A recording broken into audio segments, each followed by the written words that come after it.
Tabomia say Ghana pe ene kro bia mu be kono ye wodi kro ye wo hene ana oman hene wem na boama kro npuntuo ekon kan ten o comment no bi ene kro bi so a ohene tumi sori gina amiesi dan e de bo aban ohene tumi sori gina amietumi si school ohene tumi sori gina amiesi de backgrounds ohene tumi gina amiesi ayaresabia enti weni na no se omanfo no tumi sori na sanfo no so tumi sori gina eyen kakra e de boa na ebe boa magana etumpon tempa ezan sempenifo bu be se bakofo enchedamfo sanso no bakofo nsa entumi nkata nyankopon anim enu nti we de ba na abontoa na ene yesin no ti Dr. Alhaji Mahmoud Bawumia kyerese nyame ya adom ne so ba ban mu a sede wadan dwumadie soronko ene ni sode hunu soronko e de ama ayemfo no obape obama ayemfo tumi no asan sore obama nkabom edi hene obama asomdwe edi hene na afinso amampuntuo nso abaso rado e wo Ghana esan se o kana kore ama obi atiase se Ghana betumpon na se kase beyi ayemfo afirimu a enya de beye ne ayeye china Dr. Alhaji Mahmoud Bawumia di nsem wetu dwa wa abra ne nto abo odikopie doma e wo bono mantemu e na odi sansem wenina etudwa. I want to bring the chieftaincy institution closer to government. Me and my dream say, Yebu Mayi from 1957, Ebedune, Yemfa Ahimfo, Kaho, Yedi Ahimfo, Etunche. But Ahimfo was so much experience and knowledge in statecraft. Say, maybe I dream say a mistake. Me pese Mrs. Sambrano as far as Chieftaincy Act na DNA. Me pese me amend Section 63 of the Chieftaincy Act. Amend powers be akanana ho amanana no ho so that no movement me abua government in the governance of this country never be believe one assembly one and no movement me NCC were in fear but a court all the time to court but the amanana no sa powers no movement me abua nanom powers na wombetumi abua ye nukratrodo onipa mote so ka say ye Dr. Alhaji Mahmoud Bawumia Ghana mampeni abede chiresanso eye Frankatunima NPP amanyuku Dwemtoni panima National Democratic Congress NDC amanyuku eyezu eyeza emefa mia oyamizu Owura Johnson esedun katia adodo na fa no mosquito orei ade atudwa se asam ne kro de wo kan no aka ne pan na ho ato ehwe obonso oye den abapiaba enu nti opiaba amom ho ato mo se abato komisan a owo Ghana anum sei ne ntotua ne dwumadie enso wo mani nini na se Owura Johnson esedun katia kiremu a wo mo hwe sade ne o masikikakọ ehwe petitakram sam ya wadin te sade mate asam wonwa eka mo na agboso eyedin hwe de ekoso owiem TV so radio so enkratam na wo mo aso ne namfom etietem hwehwe de ekwa wo mbetumi aka ni pen ama Ghana fo ni na tiase se abato komisan penyino odan no ma mi Jane Mensa ene na pamfo wo mbeso mu wia afia abatom ema NPP amanyuku Owura Johnson esedun katia ehem no se enwema wo ma ye de ebebre edikan register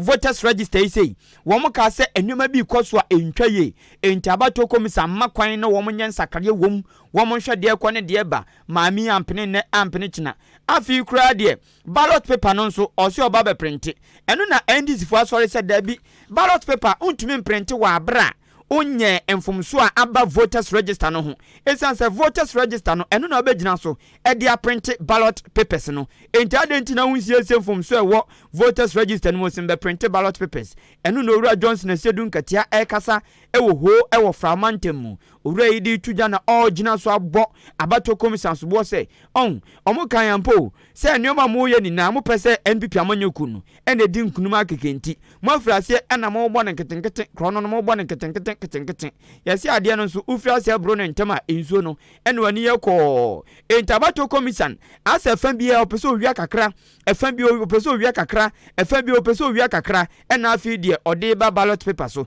enti NDC amanyoko no titru dwemteni pani Owura Johnson asedun katia asore gina kireben ti se duantini ena oka cha bato komisan se anamo ne adwen a ekuta ne wiom peso mu wiem ma NPP amanyoko no enya de ombetwa ma omo ne atwa ma omo kina na oka ni pen acha bato komisan se fiti se omu fraze so mo to aba fiti se omu fraze so mu di amanyose machi wo mu hu se yensiesie abato nkrata no mfomso enwie ya ye print ballot paper entomo ka kire abato komisan se onye sansiesie no ansana ordinary aba ballot paper so na so anye no na adwen se chenchina nche ame abato komisan mede me ho emra kutam nam di adwuma na so na adwen so be ya ballot papers, because ballot papers must be printed based on the finalized register and the finalized electoral code books and ballot statistics which are made available to all stakeholders, so we know they don't have anything to hide. That is what they themselves claim they will be doing. So I'm holding them to what they have undertaken to do. Onipa mote so ka say ye national chairman ma NDC amanyoku Owura Johnson asiedun katia nene enamuti yi na ballot paper waka wasem ya no enam so amabato commission de krata ababontin krata odi ababontin no ena o chese atifisam ne printing of 2024 presidential and parliamentary elections ballot papers ene ya enru anabato commission de krata babontin nanu no o chirem se enkrofo frase akeka se obeprint ballot papers ama MPC ne mampeni abato no nanu na abato commission echirem chireben atro manfo ni na se ai obefrase aye printing nanso ballot papers no eno de onyama so abato commission echirem no se notice of pool say bia o kwa kwoto aba on say te say de omo ye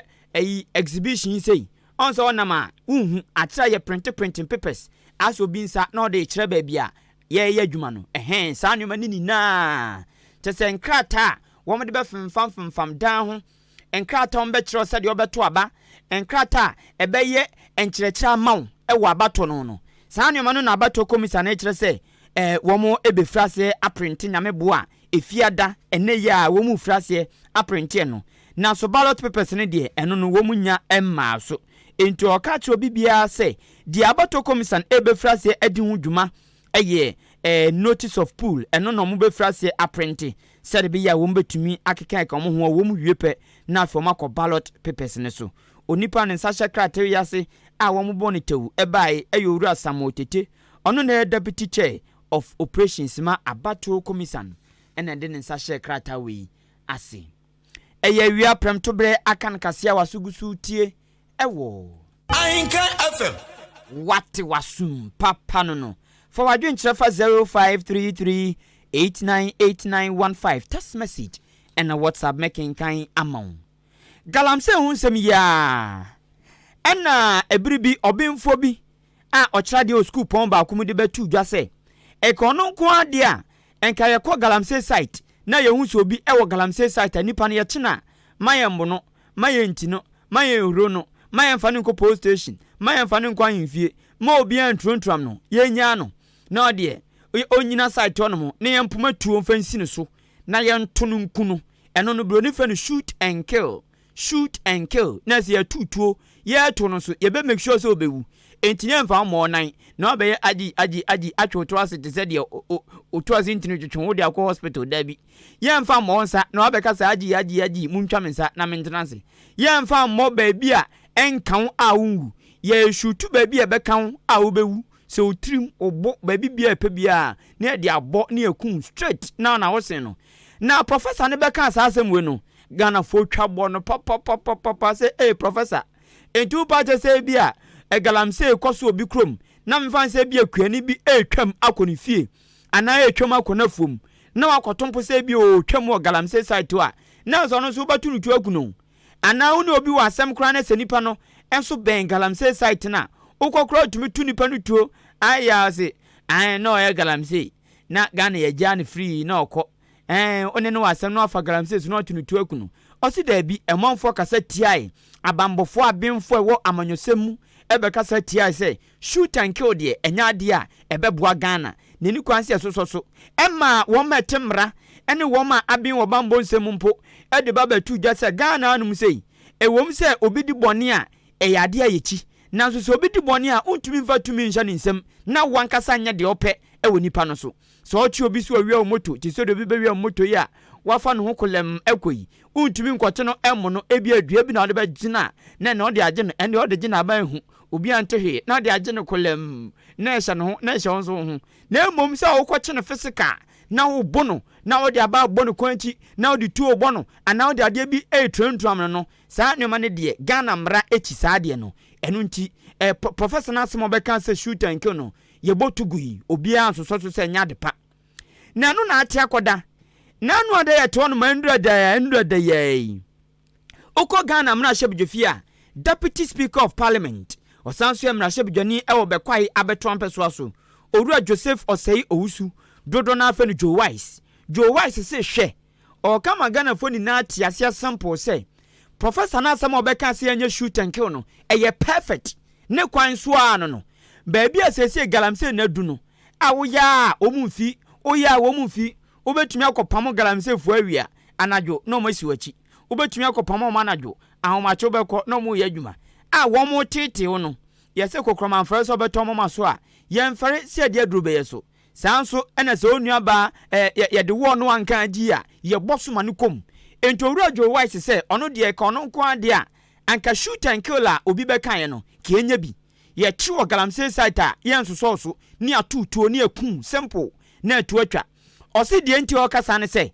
onipa bi a ohunu nsuo ensuo na mo hono no ebone na mudi enti wa wudi sa bone no nso ye wudi ni utrimoden uni Ghana ho adwempa ondwen nipa ho enti adenti na enso ya beto sa ohunu nsuo ana wudi nsamone a ewose asoso so eni kwanse asoso so enti Owura Joe Wise se ono de ofo so si achi obi o galamse sate yentu ni tonkunu Deputy Speaker of Parliament ena eka sase mweche se si atu obi tokunu ewo galamse site ana yatu obi tokunu se oye galamse ya Ghana yenye boni bia yenye boni ntia nyame yenye boni ntia amra yenye boni ntia nipa bia yenye boni ntia osofo yenye boni ntia mampani so bi din samone hunu nsuo ti se bremu yi na wakono obi guso na chamfan te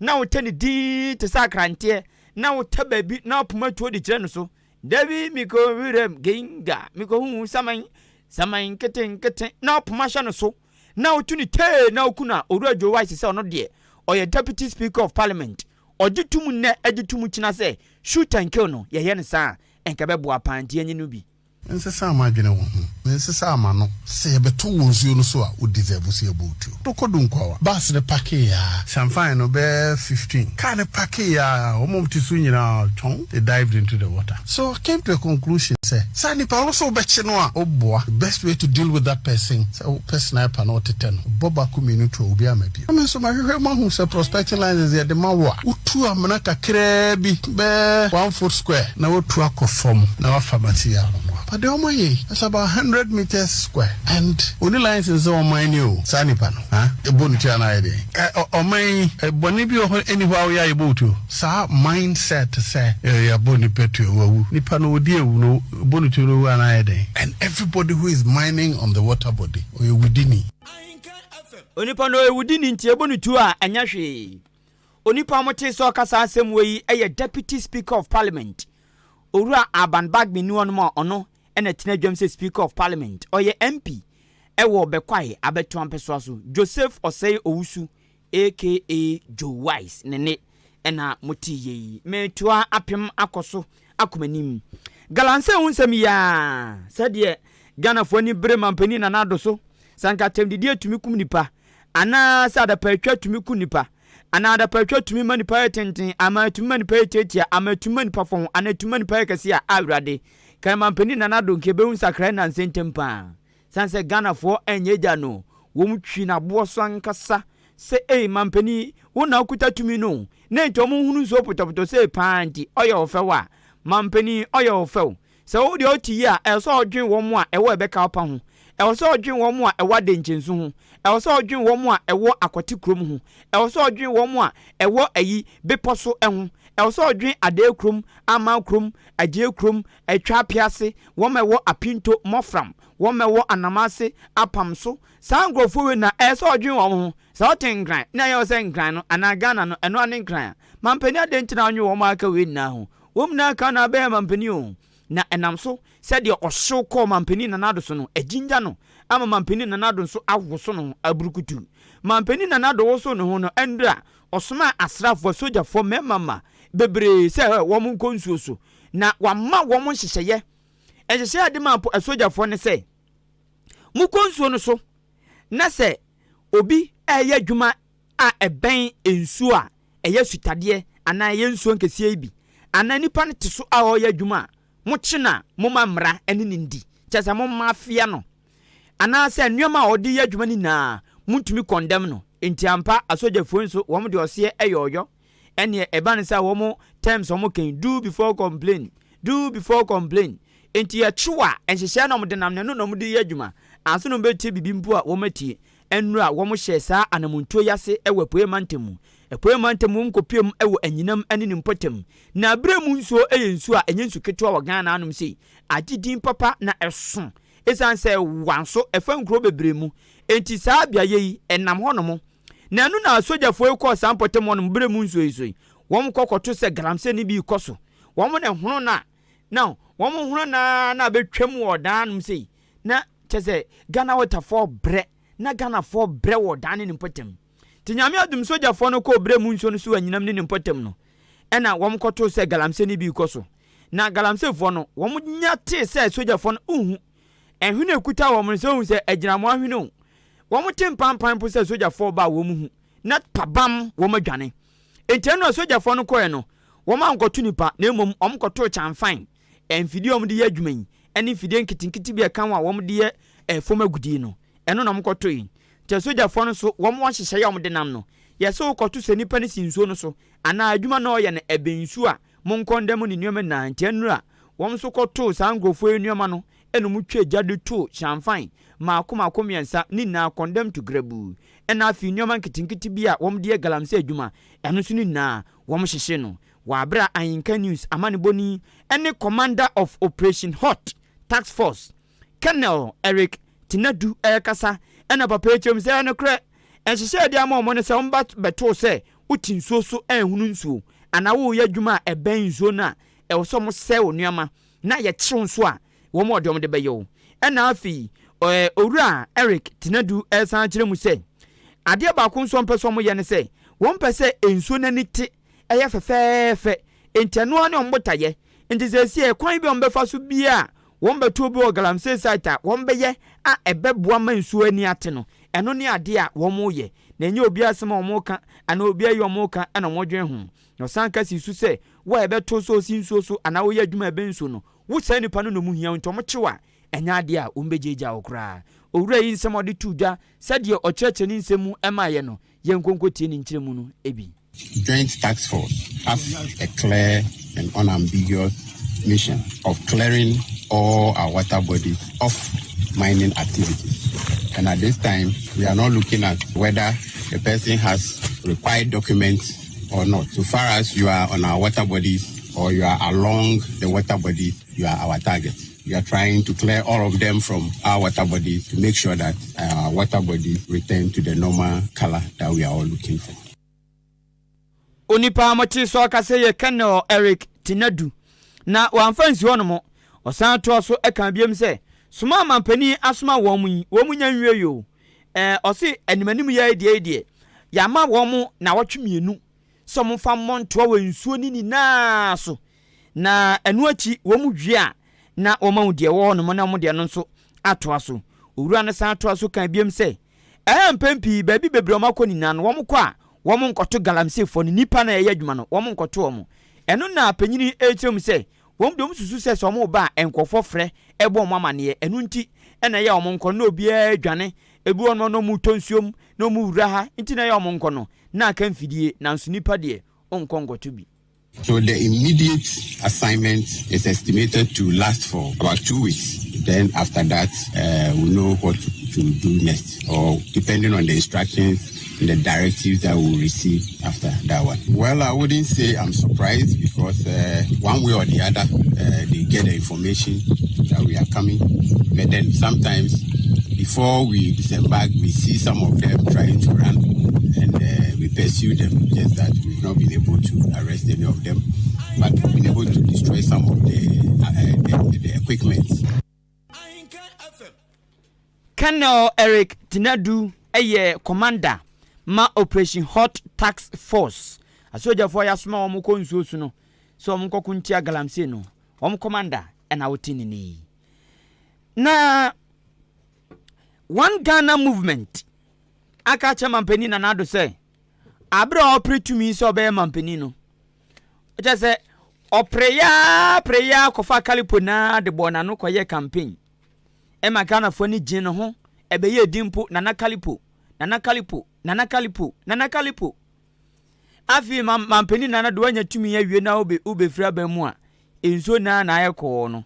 one Ghana movement for ka che mampani na nado say wanhwe ye a wo mudi nsu a ani asai ene beja ne kwan se de oba ode kalipo ban no ode nsu fi ene be fira bam ana ode be fira akonya no so akwotene ne fi ansa na mekosa asem we mu no wadawroma odi media network so open TV, open air conditioner, open fridge, washing machine, rice cooker, blender, ceiling fan, iron, standing fan. Enyoma bia eye home appliance edidi dwuma wo fie, stores, offices, ene miai awodro no. Me pa bra odi media network, obenye bia tofofo for the dead. Ye de dekra ne say. So sika so a utumi tua de kra open no efa na afi ya ma bosome miensa. Bosome miensa na osese a eye 90 days ene wom. Say 90 days no fatua efana aka nan kakra sa no di media network nhyehyɛ tie oba nso ne se obeto no once a yeni problem bia me pacho achimodan kwantanum divisional police command dodo na afen MTTD ye ben bamboo in pe ehonomo ene ewo dan kwantanum wadaroma bomodian se oni ebedi nsa wo so branda ye tonton no ebi e Nasco na Zara titu ne Zara fridge no awurade fridge ye kama Nasco TV nso nya bi de bo dem a afebo washing machine onya tobacco ekosi dem a tumuda obia mesra oya na so mampo oni problem udi gumar na wo se no chese home appliance de e ma undi nsamonempo ezan so bi wonu a enumasie kekenti obetumi aya ma obi aba ne nkyese bra besimi nyo mama ebe wiase na nko dane wo washing machine a boni bi sei unkodi sanso ye ya na wasuwa de ontwen so bi mra mesima na akọ anim no enti home appliance de emafie ye de ema bone so te umpie nkonko pasam na wakonya asam utu TV hu utie de akọ home theater uhonyum echese eda de fridge bibia wo fie o kwanyemfa enti tobi ne nipa bia ehia bi e wona brabom me pacho odi media network ye store no e wachem odan kwantanum se de medin kan kire no fra 0539 500 514 bibia ni na pese obisema number no misisu bim 0539 500 514 na one yen akasa screening bi ebe koso nyame bo ochina e wachem aboabo Pentecost area Mr. James Amuakun ni fie onmo a de eben nkansa sorodan no nkansa sorodan na ne ama frempoma fie ni din hwani mu no e honom Mr. James Amuakun ni fie no ehonom na screening no ebekoso free won behwe BP won behwe sugar won behwe malaria typhoid ene nyoma nketenkete bia ekum nipa na nso nipa adwen maaso ene omo hwe ni free amon afi nso wawa akwada bi na se untwa ne bema wawo ba bema na untwa ne bema fa ne bra screening na senyame bo ochina won betwa ma ni free ansa obeda no kotoboto timpato fa ne bra 2 weeks eko 2 years within 2 weeks to 2 years na so wo ba bema untwa ne bema fa ne bra na wo muntwa ne free ema no na mbo ochina ene bekoso ewo Mr. James Amuakun Pentecost area aboabo ni fie ho no mo anapa no wotwe kosi awia dumienu ene dwumadie ebekoso afi mikowie kase no ewo ahasi Ahenkan FM what wasum papa no na meko one Ghana movement for akasa one Ghana movement for convener eye Senyo Hozi akacha mampeni na nado se ewiase mompa de so obi free bibiase na se wahu no na se nipa ni nyin ana ogina ye na obesori na beti ekoye kukutan te se hanga wo so a eya na eya papa Senyo Hozi a oye convener ma one Ghana movement e de atuja se mampeni na nado oba wo mu hu ne papa mampeni na nado pray yo or pray papa no raha no kwa fiefiem no oboankofo osi omunyama no oboankofo bomuti na onum kalipo na odi fufuo na mampeni na do bre na rawsam kro wom ni say ogina stage so ye campaign kro na stage na buse kunkron na onim sen sa nyema we 19 ama na do atuba bi ono so pese omia ne de a ye ntumi ho ezanza nyene ye osa wa na ape na akọfa sa anima winina senyo hozi kache mampini na nado say said your prayer oba mpo kalipu womudi ye campaign ema gidin yo no sesi obusa mampini na nado pa say so ofra bem no kwa eda de na Ghana for de be kai no ensu a wo ba na ni fefefe ensu a wo ba ofa Ghana miamia odro ye unsu papa a efe tumi bodin ade ensasi yebo enei ensu ankese ni na eni asei eno na senyo hozi kache mampini na nado say se wanhwe ni ye no wantoto ni nyoma ye na se okoso dan suban bi se ye dia eno mbetumi aka chen se eya dwemboni suban pa eno mampini na nado da na disa no se galamse koso sei na untumi nya kukuduro anamu bia entu o party ma ese omo nka ho hwe adentia wom kokan bibio mbelusu election ento omo nka ho hwe weni na koso nkofo keka weni na esuni na mampini na nado eni NPP mpinfo hwe wom enti den pa na chese wom dwen Ghana fon den pa na chese wom wadwenpa efa Ghana fon senyo hozi ye convener ema one Ghana movement akani pain say nukreni NPP aban wo mutrimo sum papa na so man hwa ntoto om nyoma yi ase de ebu bebi say edimpa we eyesi ahonya ubobra pa na wu anu anya brimpon yi oso anhwa mpenifo bu NPP aban mu a wan ekromu kura ye nka wo mo na anhwa nso mu firi abam anatumi ekuta wo mo no se firi wo mu nsem a ye nkai wo mo na ade de be kai wo mo nso ebe ya de boni eno na oche se mampeni na nadu sei so firi abam na se galamse se ya na tie a ye de nsufi ene be gya ne kwan senyo hozi. We've not had the cooperation from government. I don't think Nanado wants this to be his legacy. He should get it very, very clear. Nana, you came with Calipo. When you were coming, you were drinking Calipo and we're voting for you. Bring Calipo. We'll be sacking you with groundwater because that is the future you want for my children. It's wickedness. I visit all these politicians. I know the kind of water they drink. Whether left or right, all of them, I visit them. They drink bottled water. Some of them drink divorce. Senyo Hozi Santo so ekan biem say. Organized labor adwumafo wo medi power Ghana nkabomuku eya adwen se mo betu etina afidie eda wo mo be ko strike ni dusu endra na organized labor for the abetu dwa say wa wo manya nko strike no sanse mampani edi nsem a wo mo hwani mu no atudwa na mo hwani mu se be ye adwuma ento manya nko strike no eno na senyo hozi kire say no kranie wadi organized labor for ya papa. It's unfortunate that they don't seem as organized as they should be at this time. Our environment is not being destroyed for the good or bad of one particular group of people. It's being destroyed for all of us. So I doff my hat to the Ghanaians at Utah who are sustaining the conscience of us as a country. We are here to let you know that everyone can do something about it. Every single board person from Sunday to Saturday to flag something that's red in protest. Please get this state of emergency up and running. Senyo Hozi convener ma one Ghana movement. Nene ena moti ye enam de awia prem tobre akan kase no AC. Na me for man for adwenkyere ba kumi no aba ento akase no so manwen. We say in kind news mu ye too much. Eastern region there. Otiyedo anu asol. I will see ye boy duma papa. Na eno na osan ka say Eastern region dey ye ni size ya ise nsu. Osin chian kuma ne maame Agata Ukraine na afi officer womna e wachim odan Morning Star a wo mo enjoy the tasty news ankasa. Osin yankopon ka ye ho ye bo asamo edifiri kokobin ene bai AKKB ene odi message efi e bai. We say good afternoon bra kwaku. Me patro ka kire wo fa asiedu nketia se onya intro na otwa no. Osi onya intro na otwa no kura. Still vote number 1 for Dr. Baumia and Oluwa. That is all. Osi ewia se wo mprempren. Ade o se nipa bia adwen ho eye se obe vote number 1 for Dr. Baumia, number 1 for Oluwa. Asene manso across the constituency. Asenefo ni nani ba kope the lion face ena eye sa campaign we ama asenefo ene omanfo ni na say eno ne ade a e wo se mo de tumu trim wo sori anopa wi anwumra Baumia 1 Oluwa 1 Baumia 1 Oluwa 1 ene ade se da utrim da wano na went se twapia na ode ko anim sa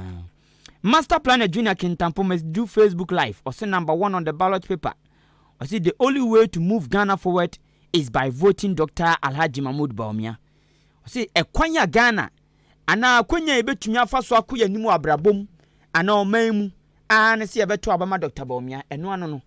yɛtuma no wie a ɛno ano de opa ya obi anto na dwum no nda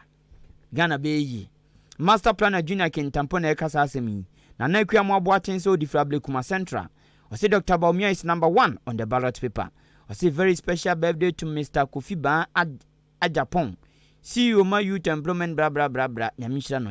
no Eso kwawu nteso. Ɔse December bosumene da etoso nso a ebe Ghana fo nto abane bum ema Dr. Bawumia wo mu tie kase ne life pa ewo kwawu ene ne mpotem. Ɔse nchia nkoma Messi Akwa Emmanuel Akwa wo mu na wo USA Eso kwawu nteso ene de message we mamo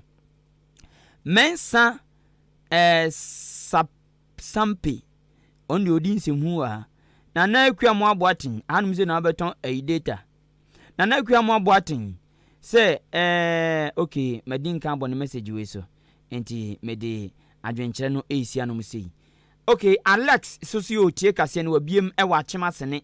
okwa achema sene ankwada mmerwa nkokora wo mu na fe no Agadeshu the great Kofata ofase Agadeshu so tie kase no life wa achem asene kwan ho yeda ase se wagen atum prekope sanso na Eric nso so tie kase no wo achem asene onso ye too much yeda ase papa no kra na medi wie no adwoabo a oni no kani wofa omso biem wo achem asene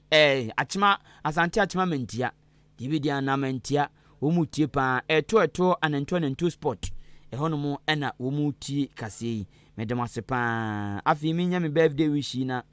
memfa bibia ensi ahanum seye memfa bibia ensi ahanum seye pacho happy birthday happy birthday ene wawoda de druso amasa be proud papa na se nipa no de ni bubu anfie wanya no fanse bia 30 years and 20 years and 5 years time eda bi sei ene ewo no so you have to be proud of yourself yato Belinda o wachim odan kwanta Belinda o wachim odan kwanta ene your birthday we a special one kobike ye serious wow eje mbuze ene ge anso nya ne ge o enya ne ge o ti Belinda o achim odan kwanta ene your birthday happy birthday we a special one Kwame Kimo owo achimodan Old Town ehonum na ne cold store no ewo Kwame Kimo na this special birthday wish ifa radio kase so amount se Belinda nyankopon hira se de oti wanim se de obosi heavy load konesa na nyamenye wakoma so ade ni na maw oso ye nipa bia wanim tepa ho so fe ti Belinda happy birthday to you Kwame Kimo